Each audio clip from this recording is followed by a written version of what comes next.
Hey, have you ever been stuck? Have you ever been to that place where you just didn't know what to do and you felt empty inside?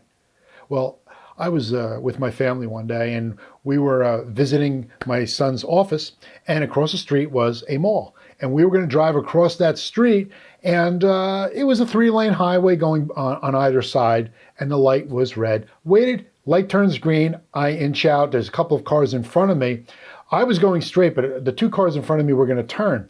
And they took a little bit too long to turn, and I was a little bit more than committed to being in the road. So the light all of a sudden turns red, and I'm stuck blocking 3 lanes.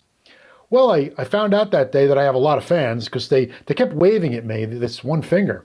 And as I'm standing there or sitting there in the car, and my family's, "What are you doing? Why are we here? We're going to get killed." I just felt empty. I didn't know what to do. I was stuck in the middle.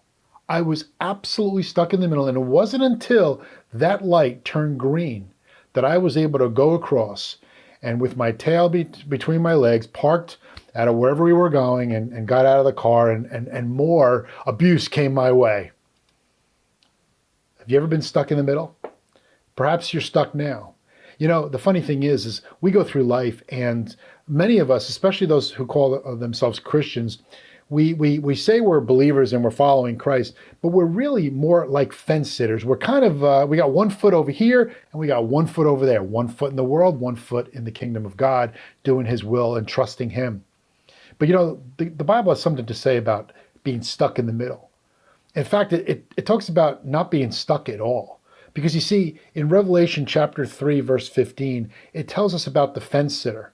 It's the guy who's sitting on the fence. He's got 1 foot in the world, 1 foot in the kingdom. And the reality is, he says that I wish you were either hot or cold. I wish you were on one side or the other. But because you're lukewarm, you're sitting right down the middle, I'm going to spit you out. And what that means is, he says you have no place in his kingdom, that you're going to be with the other people. And even though you say Jesus this and Jesus that, your mind, your heart are aligned more with the world than with him. Hard teaching? Yeah. True teaching? Yeah. And I know that I struggle with this one mightily going through my own life. But the reality is this: the Lord, the God of creation, the God who created you, is calling you to come onto his side, onto his team, because he has yet greater things for you. He built you for success. He built you to do great things. But we need to trust him, jump off that fence, and come over here into the light, because that's where he's going to show us exactly what he has for us. My name is Joe Pellegrino, and this has been a Legacy Minute.